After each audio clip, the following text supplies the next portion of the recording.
Selamat pagi Bapak Ibu dan saudara-saudaraku, salam sejahtera bagi kita sekalian. Puji Tuhan kita boleh membuka mata kita di pagi hari ini dalam suasana sukacita dan damai sejahtera karena anugerah Tuhan kita Yesus Kristus. Pagi ini kita akan membaca Efesus pasal 2 ayat 13 sampai ayat yang ke-16 demikian. Tetapi sekarang di dalam Kristus Yesus kamu yang dahulu jauh sudah menjadi dekat oleh darah Kristus. Karena Dialah damai sejahtera kita, yang telah mempersatukan kedua pihak dan yang telah merubuhkan tembok pemisah, yaitu perseteruan. Sebab dengan matinya sebagai manusia, Ia telah membatalkan hukum Taurat dengan segala perintah dan ketentuannya, untuk menciptakan keduanya menjadi satu manusia baru di dalam dirinya, dan dengan itu mengadakan damai sejahtera. Dan untuk memperdamaikan keduanya di dalam satu tubuh dengan Allah oleh salib, dengan melenyapkan perseteruan pada salib itu. Bahagia pembawa damai. Saudara-saudaraku, setelah Paulus menjelaskan bahwa dahulu kita bukan menjadi bagian dari umat Allah, sekarang Paulus menjelaskan bagaimana kita menjadi bagian dari umat kepunyaannya, bukan karena jasa atau perbuatan baik yang kita lakukan, tetapi anugerahnya semata. Kita memang adalah orang-orang yang penuh dengan dosa, musuh-musuh Allah, karena kita tidak sanggup untuk hidup seturut dengan kehendaknya. Sekarang Paulus menjelaskan bagaimana Allah telah mendekatkan kita dengannya dan menjadikan kita semua menjadi satu umat. Perseteruan dengan Allah dengan mereka dan antara orang-orang Kristen dengan Israel telah dirubuhkan oleh kurban darah Kristus yang tercurah di atas kayu salib. Perseteruan telah didamaikan. Kristuslah korban damai perseteruan antara manusia dan Allah dan sesamanya.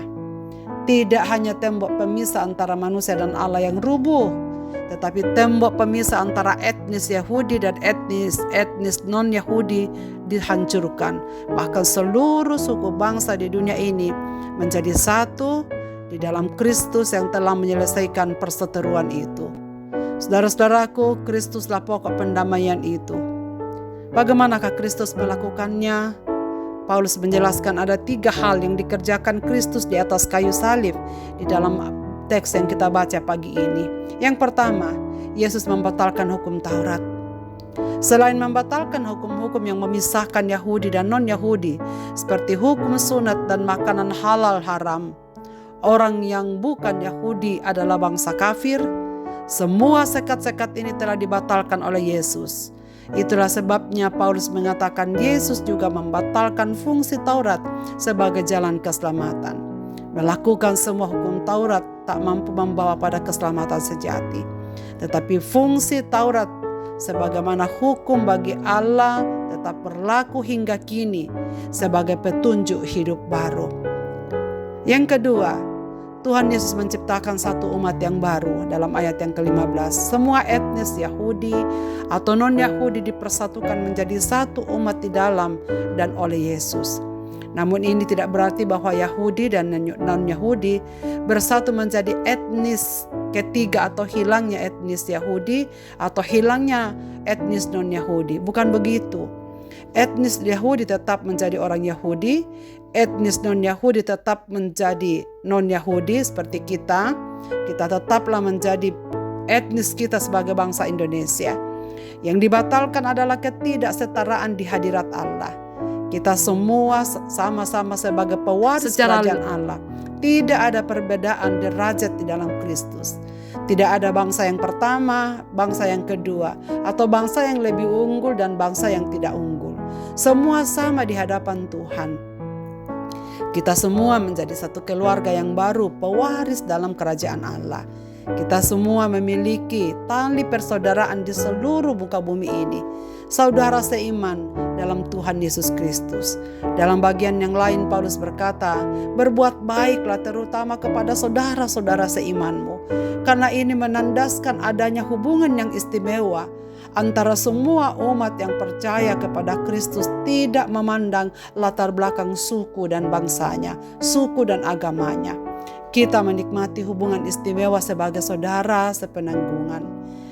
yang harus saling memperhatikan, saling menjaga dan saling membangun, saling menguatkan dan menopang sebagai saudara. Yang satu lemah harus menguatkan yang lainnya. Yang kuat harus tetap berdiri tegak untuk menguatkan saudara-saudaranya yang lemah. Yesus mendamaikan kita, saudara-saudaraku.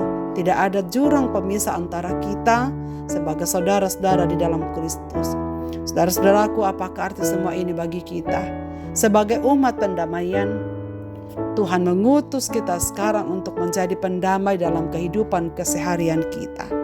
Tuhan sama sekali tak menginginkan kita menjadi batu sandungan bagi orang lain.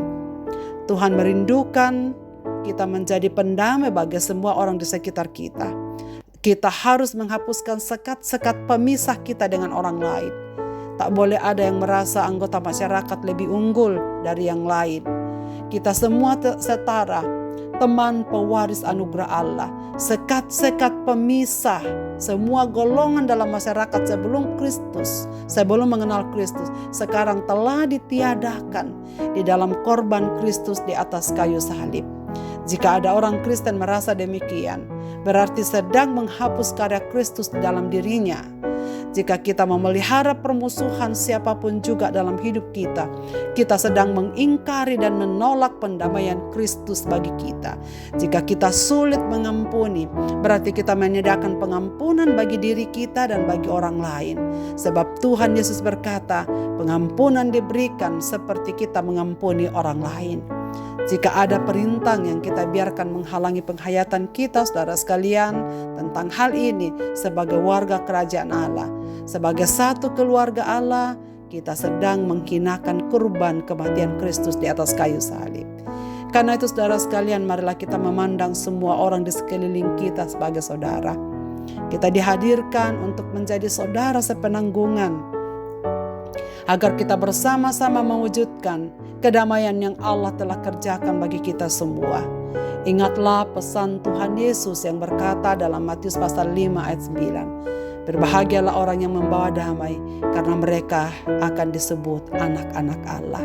Berarti ciri khas kita sebagai warga kerajaan sorga, sebagai anak-anak Allah adalah membawa damai. Marilah kita berdoa. Bapa di sorga, terima kasih banyak untuk prinsip firman-Mu yang baru pada pagi ini kami dengarkan kembali. Tuhan mengingatkan kami sebagai status saudara bersaudara, satu keluarga, umat-umat-Mu Tuhan di seluruh muka bumi ini. Bahwa tidak ada penghalang di antara kami, tidak ada sekat-sekat yang dapat memisahkan kami dengan saudara seiman kami, dan juga sekat yang dapat memisahkan kami dengan Engkau. Terima kasih Tuhan, karena Engkau menjadikan kami sebagai satu keluarga anak-anak-Mu.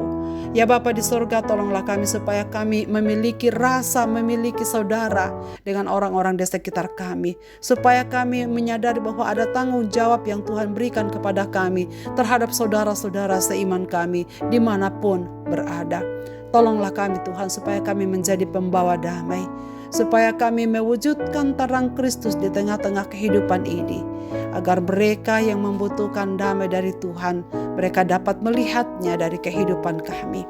Bantulah kami ya Tuhan, supaya kami sanggup menjadi umat-umat yang membawa damai di tengah-tengah kehidupan ini, oleh karena kami adalah anak-anak Allah yang kudus. Hamba-Mu berdoa kepada semua orang-orang di muka bumi ini. Kiranya Tuhan yang menyelesaikan permusuhan dan sekat-sekat yang ada. Akhir-akhir ini Tuhan, kami menggumuli saudara-saudara kami, permusuhan antara Israel dan Hamas, Palestina. Permusuhan antara bangsa-bangsa yang lain yang masih sedang bertikai. Tuhan, jika ada umat-umat-Mu yang ada di dalam konteks ini, yang ada di dalam perselisihan ini, Tuhan, ingatkanlah mereka tentang firman-Mu ini.